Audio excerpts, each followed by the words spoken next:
આજે 26મી જાન્યુઆરીએ 76મો ગણતંત્ર દિવસ છે।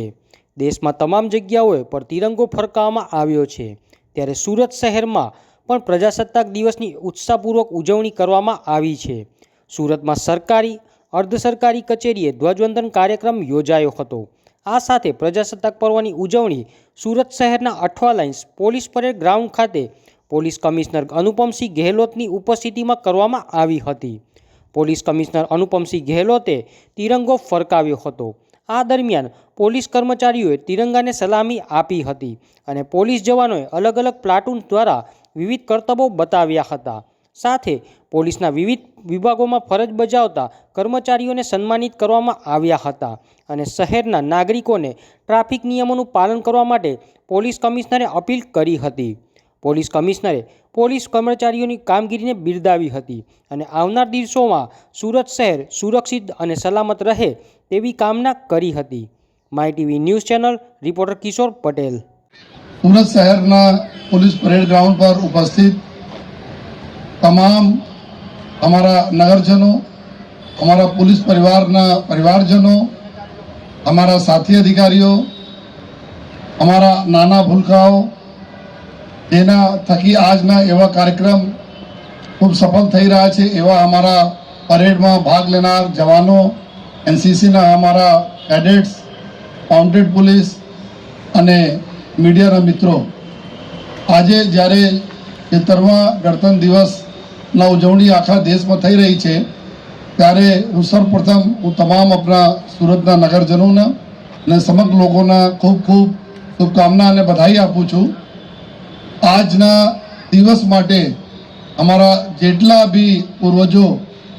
આપણા બલિદાન આપ્યા જેનાથી આપણને સ્વતંત્રતા મળી અને પછી આપણા ગણતંત્ર ભારત તરીકે 1950માં અમે લોકો સ્થાપિત થયા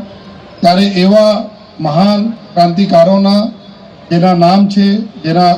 ગુમનામ છે, આ તમામ લોકોના અમે સલ્યુટ કરીએ છીએ અને એના શ્રદ્ધાંજલિ આપીએ છીએ જેના લીધે આજે અમે લોકો સ્વતંત્ર ભારતમાં ખૂબ સરસ રીતે જો વિકાસના દોડમાં અગ્રસર થતા રહીએ છીએ। આજે જ્યારે દેશના વિકાસના વાત થાય ત્યારે આપણા ગુજરાત રાજ્ય સર્વપ્રથમ આગળના હરોળમાં રહે છે અને ગુજરાતમાં અમારા સુરત શહેર હરદમ જો સતત જો વિકાસના દોડમાં મોટો ફાળો આપણા રાજ્યના આપતા રહે છે। ત્યારે જ્યારે વિકાસના વાતો હોય ત્યારે એની સલામતી, ચાહે ઇન્ડસ્ટ્રીયલ અમારી ગ્રોથ હોય, ચાહે લોકોની સલામતી હોય, ચાહે અહીંયા સુરત શહેર જ્યાં લગભગ જો અત્યારે 90 લાખ જેટલી વસ્તી થઈ ગઈ છે અને આ 90 લાખના વસ્તીમાં લગભગ અડધો 50% લોકો જો આપણા દેશના 26 રાજ્યોના અલગ અલગ વિસ્તારમાંથી આવેલા લોકો છે જો અહીંયા રોજગાર માટે આવે છે અને સાથોસાથ કામ ધંધા બિઝનેસ અને દરરોજ ફ્લોટિંગ પોપ્યુલેશન લાખોની સંખ્યામાં રહે છે જો લોકો કામ ધંધા માટે આવે છે અને જાય છે। તો આ લોકોને સલામતી આપણે માટે સૌથી મોટો એક ચેલેન્જ સુરત શહેર પોલીસ માટે રહે છે અને અમે ખુશી છે જો કે સુરત શહેર પોલીસના અમારા લોકરક્ષકથી લઈને સિનિયર અધિકારી તક તમામ જવાનો આપણી પ્રજાજનોની સેવા માટે, લોકોના રક્ષા માટે સતત ખડે પગે રહીને કામ કરે છે। અને જ્યારે અમે વાત કરીએ કે અમારે માટે સૌથી મોટો પડકાર રૂપ એક સાયબર ક્રાઇમ છે એ અમારે પ્રજાજનોને એના સુરક્ષિત રાખવા માટે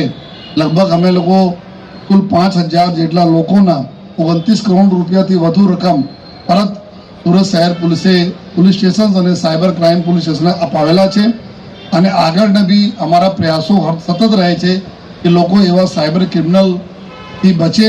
અને કોઈ પણ આમાંથી ભોગ બનતા હોય તાત્કાલિક જો 1930 પર આપણા જાણ કરે તો અમે એમાંથી બચાવી શકીએ।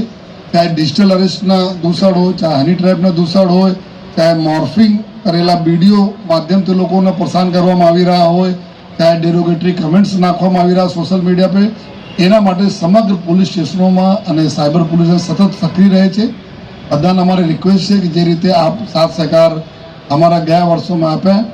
આજ આપતા રહેશું જેથી અમે સાયબર ક્રિમિનલોને પાડી શકીએ અને આ બધાને સુરક્ષિત રાખી શકીએ। ટ્રાફિકના એક એવી આપણી સુરત શહેર આપણા દેશના જ્યારે મોટા મોટા શહેરોમાં ગણતરી થાય છે અમે લોકો દેશના નંબર 1 સ્વચ્છ શહેર છીએ ત્યારે આપણા ડિસિપ્લિન રોડ ઉપર રહે, અકસ્માતોથી લોકો બચે જો લોકો બિનજરૂરી જીવ નહીં ગુમાવે રોડ ઉપર જો એના માટે જો સુરત શહેર ટ્રાફિક પોલીસ તરફથી ખૂબ જ સરાહનીય પ્રયાસ કરવામાં આવી રહેલ છે. ત્યાં સિગ્નલની વ્યવસ્થાઓ હોય, આપણા એના સાથે સાથે રોડ વાઇડનિંગ કરવાના હોય, સર્કલ્સ નાના કરવાના હોય, સાઇનેજીસ મૂકવાના હોય, રોડ પર માર્કિંગ કરવાના હોય, આ સતત કામગીરી સુરત શહેર ટ્રાફિક પોલીસ કરતી રહે છે.